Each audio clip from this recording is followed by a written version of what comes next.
1775, the American Revolutionary War began as the American colonies sought to detach from England and its oppressive monarchy. Though many reasons are cited for the revolution, one in particular sticks out as the prime cause: that King George III of England outlawed the interest-free, independent currency the colonies were producing and using for themselves, in turn forcing them to borrow money from the Central Bank of England at interest, immediately putting the colonies into debt.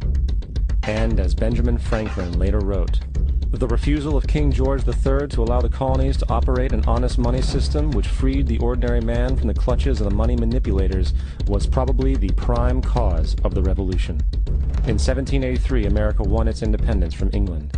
However, its battle against the central bank concept and the corrupt, greed-filled men associated with it had just begun. So what is a central bank? A central bank is an institution that produces the currency of an entire nation. Based on historical precedent, two specific powers are inherent in central banking practice: the control of interest rates and the control of the money supply, or inflation. The central bank does not simply supply a government's economy with money, it loans it to them at interest. Then, through the use of increasing and decreasing the supply of money, the central bank regulates the value of the currency being issued. It is critical to understand that the entire structure of this system can only produce one thing in the long run: debt. It doesn't take a lot of ingenuity to figure this scam out. For every single dollar produced by the central bank is loaned at interest. That means every single dollar produced is actually the dollar plus a certain percent of debt based on that dollar. And since the central bank has the monopoly over the production of the currency for the entire country, and they loan each dollar out with immediate debt attached to it, where does the money to pay for the debt come from? It can only come from the central bank again, which means the central bank has to perpetually increase its money supply to temporarily cover the outstanding debt created, which in turn, since that new money is loaned out at interest as well, creates even more debt. The end result of this system without fail is slavery, for it is impossible for the government and thus the public to ever come out of the self-generating debt. The founding fathers of this country were well aware of this.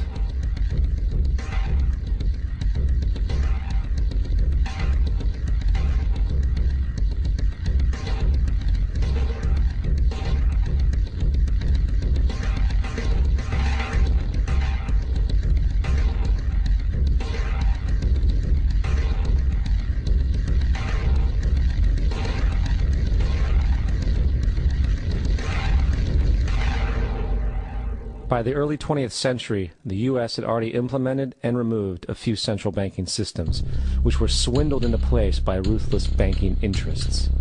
At this time, the dominant families in the banking and business world were the Rockefellers, the Morgans, the Warburgs, the Rothschilds. And in the early 1900s, they sought to push, once again, legislation to create another central bank. However, they knew the government and public were very weary of such an institution, so they needed to create an incident to affect public opinion. So, J.P. Morgan, publicly considered a financial luminary at the time, exploited his mass influence by publishing rumors that a prominent bank in New York was insolvent or bankrupt. Morgan knew this would cause mass hysteria, which would affect other banks as well. And it did. The public, in fear of losing their deposits, immediately began mass withdrawals. Consequently, the banks were forced to call in their loans, causing the recipients to sell their property, and thus a spiral of bankruptcies, repossessions, and turmoil emerged. Putting the pieces together a few years later, Frederick Allen of Life magazine wrote, "The Morgan interests took advantage to precipitate the panic, guiding it shrewdly as it progressed." Unaware of the fraud, the Panic of 1907 led to a congressional investigation headed by Senator Nelson Aldrich, who had intimate ties to the banking cartels and later became part of the Rockefeller family through marriage. The commission, led by Aldrich, recommended a central bank should be implemented so a panic like 1907 could never happen again. This was the spark the international bankers needed to initiate their plan. In 1910, a secret meeting was held at a J.P. Morgan estate on Jekyll Island off the coast of Georgia. It was there that the central banking bill called the Federal Reserve Act was written. This legislation was written by bankers, not lawmakers. This meeting was so secretive, so concealed from government and public knowledge, that the 10 or so figures who attended were told they could only use their first names in addressing each other. After this bill was constructed, it was then handed over to their political frontman, Senator Nelson Aldrich, to push through Congress. And in 1913, with heavy political sponsorship by the bankers, Woodrow Wilson became president, having already agreed to sign the Federal Reserve Act in exchange for campaign support.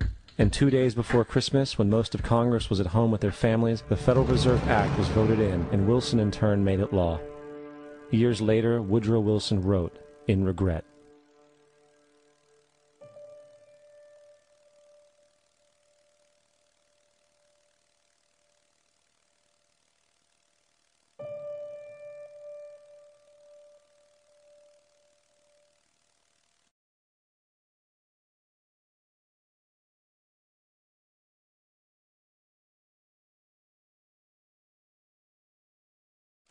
Congressman Louis McFadden also expressed the truth after the passage of the bill. A world banking system was being set up here, a superstate controlled by international bankers, acting together to enslave the world for their own pleasure. The Fed has usurped the government. Now, the public was told that the Federal Reserve System was an economic stabilizer, and inflation and economic crises were a thing of the past. Well, as history has shown, nothing is further from the truth.